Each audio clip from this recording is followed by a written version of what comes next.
Hi, this is Randy Finney with the Right Side of the Chart, and today is Thursday, March 22nd, 2018. Quick update on the U.S. equity markets.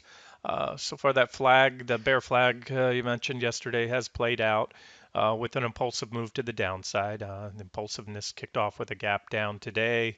As I so often say, that's what the markets like to do. It doesn't make it easy. It would be almost too easy to have a intraday impulsive break, but gaps tend to deny those that weren't already short an objective entry. And it also traps longs, and that's the nature of the beast. That's what the market often likes to do. So there it is. There's the flagpole. If you didn't catch the update yesterday, flagpole's an impulsive move down. There's your bull flagging action, and now we've hit my final target. So I made a post on the site to the members, both in advance in the trading room and then on the front page when we hit this level, that I've reversed all my QQQ positions across all my accounts from shorts to longs. So I've reversed the trade there. If you followed me for a while, that this was, although it was an unofficial trade, it's not an official trade on the site. I do always state that official trades, had this been an official trade, the targets are always set above the actual support level. I do that because often if a lot of eyes are looking at one level, the sellers tend to step in. So the day's not over. I'm doing this video live. We just hit that level. I just, took me, you know, gosh, almost 10 minutes to go across, numerous accounts, long-term accounts, everything to reverse those trades. But the low so far was 163.13 versus 163.03. That line close enough for government work, so that's where I'm now long. And of course, we can melt down. Like I said, there's a lot going on in the daily chart, and I've made it clear for a while now. I think this year we are going lower. These divergences, the negative divergences on the daily chart on QQQ. Uh, this is not commensurate with the scope of these divergences. I think we'll come back down to this trend line, but you have to define your trading style, and I'm an active trader, and I'll risk either additional gains on those short trades should we just melt on down through there and continue lower, as well as small loss.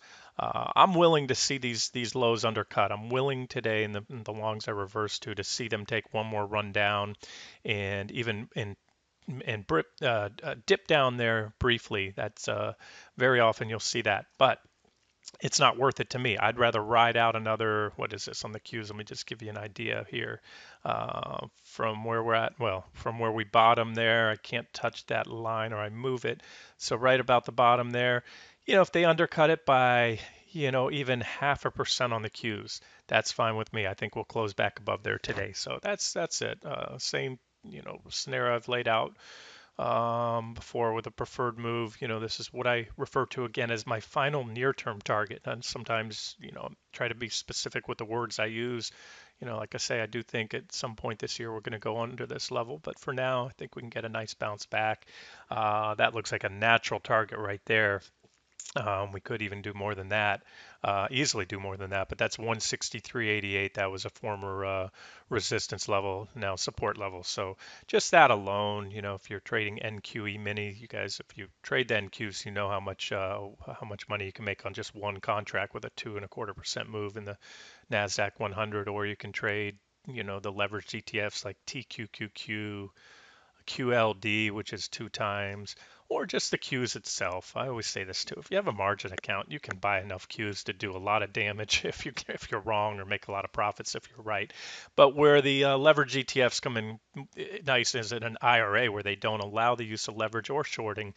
So therefore you don't have to get excessive with that leverage. The way I view it, one way is if you have an IRA of any number, you pick it, whether it's 10,000, 100,000, $1 million, it just allows you to keep other positions fully invested and use a smaller amount. In other words, $10,000 of TQQ is equivalent to buying $30,000 of QQQ, especially for these quick bounces. So that's what I'm looking at. There's a target right now. At bare minimum, if assuming my 163-ish level holds, bare minimum, I think we're going to bounce back here to about 165.75, and a good chance to get up there. Now, what What makes me go long at this support besides that was a target I was looking at? Well, I'm liking what I see here on the 60-minute chart. I'm seeing if we can reverse here, we don't have confirmed divergence yet, but we have potential divergence. You can see it there on the 60-minute chart. It shows better even on the 15-minute chart. You can see it right here as we zoom down on the shorter term time frames. And again, trading, you must define your trading style. If you are not an active trader, if you're working a full-time job and you're trying to, you know, cut, jump to your computer when you get a break and see what's going on in the markets, be careful there. I did show you the benefit of OCO orders and OCA orders. You could have a limit order to buy. You could have had a limit order set to reverse, if and when the Qs approach that 163 level, if that was your plan.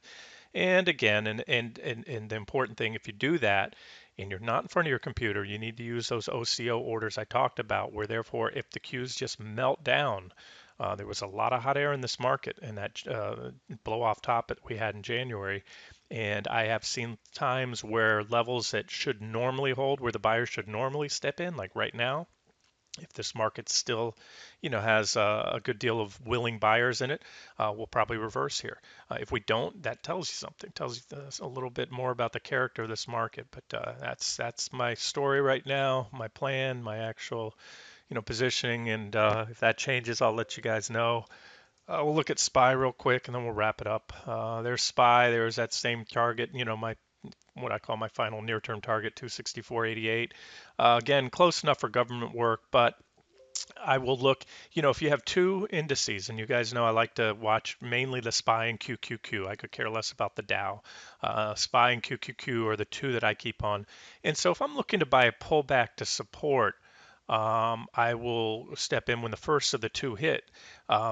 However, on the other hand, let's say I was looking to short a break of these levels. I would wait to the second of the two broke support. In other words, one may catch support. SPY could catch support here at 264.88, and QQQ could break down below that 163 level, but then that would prove to be a false breakdown. So that's where we're at. And remember, bigger picture, we're walking a fine line here. The SPY is flirting once again with this key uptrend line level. This is a lot of it. It's just been hugging this line like think of a man overboard that's been treading water for hours and days, trying to cling to a life preserver or, a raft or something like that. This is the SPY clinging to this support line.